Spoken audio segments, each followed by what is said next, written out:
What's going on, friends and followers? It is getting closer and closer to Christmas. Today is the 14th of December, 10 days away from Christmas. And the end of the year is just right behind that. So closing out 2023 and getting excited for 2024. 2024 brings a lot of new support and sponsorship to McFarland Fishing, the Lake Fork Guide, and the YouTube content, and we're really grateful for that. Excited. So welcome to the studio. Today I'm going to give you guys a weekend report, okay, for Lake Fork. This is a public free report for Lake Fork. First of all, we've got rain coming tomorrow and it's cold. It's pretty cold. So honestly, if you're going to fish Lake Fork this weekend, I'll give you a few tips here in a second, but I recommend you just go hunting. It's a good weekend for hunting. The deer are going to be on the move. Deer is a warm-blooded creature, so it's going to need food. So through this wet and the cold and everything, believe it or not, the deer have to move. They've got to move around. So there should be some good movement. If you want to go deer hunting this weekend, that's what I would really do. If you're diehard to fish, if you're really diehard to fish, honestly, I would just visit any one of the other lakes in the vicinity of Northeast Texas that has vegetation. There's multiple lakes in the area: Lakes Athens, Gilmer, Lake Welsh, Holbrook. A lot of these have vegetation, and the lakes that have the vegetation will fish much different in the winter than Lake Fork, which doesn't really have much vegetation. Remember that I have a members-only channel, which we do a report every week, twice a week, just like this. But it's not a free channel; it's a subscriber-based channel. And I'm really honored to have you come subscribe. You're invited to come subscribe. But in that report, I give all of the information for surrounding lakes like Lake Hubbard, Lavon, Tawakoni, Possum Kingdom, O.H. Ivy, Lake Welsh, Gilmer, Athens, what's the one down south that everybody really, Palestine. I have 5 guides, and we give a really much more extensive report in the members only channel. So if you're interested in that, look in the description below this video, click on the members only link, and follow the procedures to subscribe. If you're going to fish Fork, number one, Lake Fork is in really good condition for this time of year. We're 2.3 feet below full pool, 400.70. We're really at a very slow rate. They're not moving water. They're not selling water. They're not dumping water. So the lake is kind of stabilized for level. 0 to 1 clarity. We're just getting cold. 53 degrees, 55 degrees is about as warm as you're going to find. So if you're going to fish Fork for bass, I highly recommend that you fish in the creeks. Stay with the creek swings, the channel bank swings, and or be a live scoper. And use your live scope and find those fish that are suspending in the trees, in the mouths of all the creeks and coves, in the deeper water trees now, or the long points. Those fish can be caught. So if you're in the creeks, up in the creeks that swings and bends, you're going to want to be using jigs, Texas rig creature baits, and go slow. If you're live scoping the mouths of all the creeks and coves, the big submerged trees, you're going to be definitely using a wide variety of baits with that live scope. Alabama rigs, swim baits, jerk baits. There's a bunch of different ways to target those fish that are suspending in the mouths of all those coves. Again, this weekend I don't think it's going to be that good of a weekend fishing on Fork due to, if the weatherman's correct, we're going to have some heavy rain tomorrow, about 1 inch at least, and it's going to be cold. And that's just going to really shut things down on Fork. I want to address another little thing that came up. It came up on Facebook. I posted on Facebook about it and had better clarification later in the day. But it was in regards to the spraying of vegetation on Lake Fork. There was a video yesterday that went pretty nuts. All of us shared it. Some of us got a little overexcited and to the extent of what it really was, and let me elaborate. White Oaks Creek has the salvinia in it. It's had it before, and they found that in the creek, not only in the creek, but above the creek, there is a pond that's loaded with it, that when it rains heavy, the pond overflows, and that is where the source of salvinia is coming from. So White Oaks Creek is the only place that they actually sprayed yesterday. They had to do that. It's a double-edged sword. If we don't, we're going to find them having to spray the whole lake again. So they're on top of things, and they're doing a really good job. The head biologist for this area had an hour conversation with me yesterday, and we really clarified what's going on. And you know, some of that salvinia had already blown out of White Oaks a month or so ago and ended up in Lake Fork Marina. That stuff blows out and ends up in Lake Fork Marina and Williams and down to Dale and down by the dam and gets everywhere. We got real problems. And the Texas Parks and Wildlife is doing the best job they possibly can to save the other grasses. They are not spraying the water hyacinth this year. They definitely are trying to only limit it to white oaks. But if they find salvinia, it's a double-edged sword. We've got to kill it. It's worse than spraying. Letting salvinia take over the lake is worse than spraying. In the long run, the salvinia will completely ruin our lake. It'll kill it.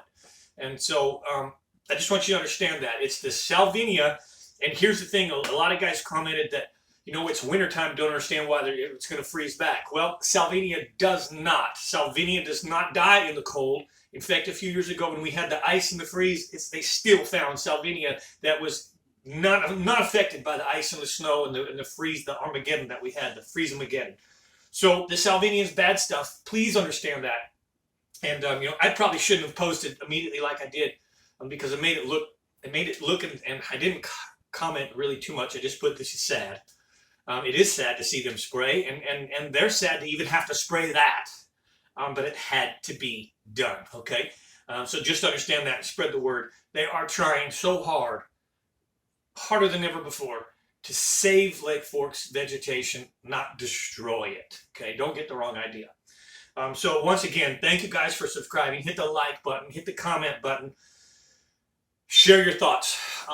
Remember to subscribe to the members only channel. As soon as I finish this video, I'm getting ready to spill my guts. I've got 5 guys that have messaged me information on all the lakes surrounding the area for crappie fishing, for bass fishing, for catfish, for white bass, hybrid stripers. Man, this members only report is a heavy deal. It's a big deal.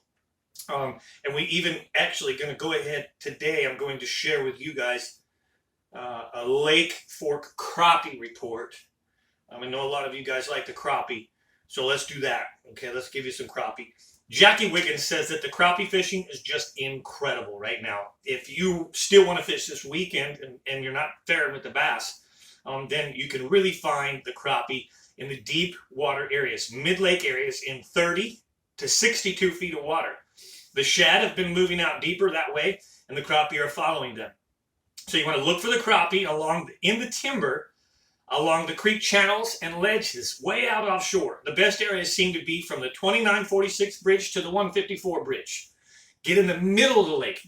Look at your mapping and get in the creek and follow that creek. And those edges of those creeks were those big full trees. The entire tree is still there in the water. 35, 50, 60 feet deep water.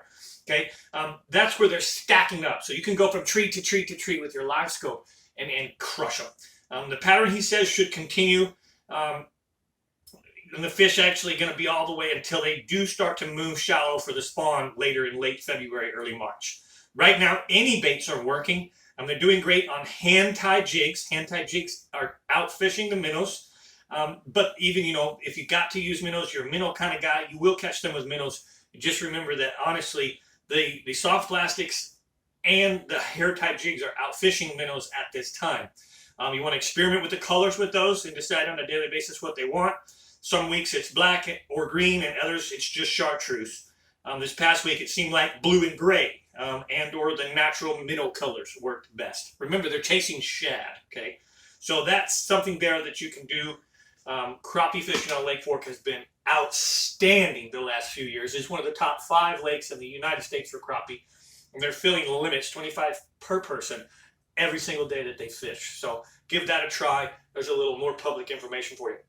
Before I close, I want to give a big shout out to Lake Fork Marina for the support and Jamie's Restaurant. Remember, Jamie's Restaurant is on winter hours, so they open up a little bit later in the morning, and they close at 2 p.m. on Sunday afternoons. But great food, great breakfast, great lunch. I've been eating there for years and years and years, and now that Jamie's has taken over, I think it's the best it's ever been. it's a really great restaurant. So Jamie's Restaurant inside Lake Fork Marina, check that out. J. Hodge Chevrolet, Skeeter Bass Boats, Diamond Sports, Yamaha, Texas Insider Fishing Report, and Florida Insider Fishing Report with Abu Garcia, Berkeley Power Pole, Bass Assassin, and Bajito Sunglasses, Tightlines UV, Lake Fork Trophy Lures, Impact Lures, Sandtone Lures, Real Time Rods Magic Reaction, Lake Fork Marina, as we said, Go Fish Lures, Steve's Custom Prop Shop, the Original Rod Socks, Sign Shop, Burning Stump Lodge, Lake Fork Resort, and Murphy's Law Sport Fishing. Thanks to all of those that support us and sponsor us. And then one last thing I'll close you with, some really cool news for those of you that's choosing to still watch. Years and years ago, 13 years ago, approximately 14 years ago, going on 15 years ago, I met Mark Pack. At that time, Lake Fork Trophy Lures was the hype of the country. The lures that Mark Pack had designed, the soft plastics that Mark had designed, were taking the country by a storm. And the live magic shad had been used by Brett Hite to win back-to-back FLW Tour events, Florida and California, California Delta and Toho. It was really a huge hype about Lake Fork Trophy Lures. And in long and short, unfortunately, Ronnie Parker and Mark Pack in around 2010 had a falling out, and they parted ways. At that time, Mark Pack went and created, with a new partner, Impact Lures. You know of both of them, Lake Fork Trophy Lures, Lures with an Attitude, and Impact Lures. They both were created and invented by Mark Pack. Mark Pack was the driver of this ship. He merely had some financial backing to fuel the ship. But Mark Pack changed the fishing business forever. Mark Pack is one of the best fishermen we ever had in the fishing business, period. Whether it was a guide or a tournament, he's an FLW champion himself. And most people don't know that Mark Pack brought the tungsten to life as well. In the industry that we use today, the fishing baits, the weights, jigs, all of this that is tungsten oriented was derived, and that fire was started and pushed for by Mark Pack. I'm very, very, very pleased, in fact, welling up inside, to let you know that, all of you know that Lake Fork Trophy Lures was purchased a year or so ago by new owners. God rest in peace Ronnie Parker, who was the owner, and God rest in peace Mark Pack. They both have passed on. But as I just said, I'm so proud and honored to let you know that I've been a part of both of these businesses and managed to be friends with both of them. And now today, Lake Fork Trophy Lures has purchased Impact Lures, and Impact Lures has come home to the factory. And so, honestly, the driver of the ship, Mark Pack, the inventor, all of his stuff is in one core home base. And I just feel that he's in heaven watching us right now, and I know he knows it. But I wish there was one chance, just one day, that he could be on earth to see how much he's loved and how much he's honored.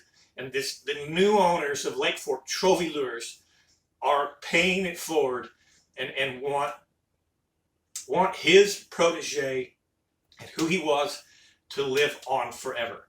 So Mark Pack, again, may you rest in peace, but know that your inventions are right here at home in Emory in the Lake Fork Trophy Lures combined with Impact Lures all in one house.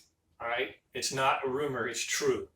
Get all of your Lake Fork Trophy Lures products and all of your Impact Lures products, jigs, structure guard, plastics, right here at home in Lake Fork Trophy Lures Factory in Emory, Northeast Texas. I'm honored to be part of that team, and I will be promoting that through the year because I use those products. They're awesome. All right. With that being said, guys, thank you so much for watching. I really appreciate you. And I'll see you next week when I come back and do another public rundown. I'm Mike McFarland, the Lake Fork Guide and owner of McFarland Fishing.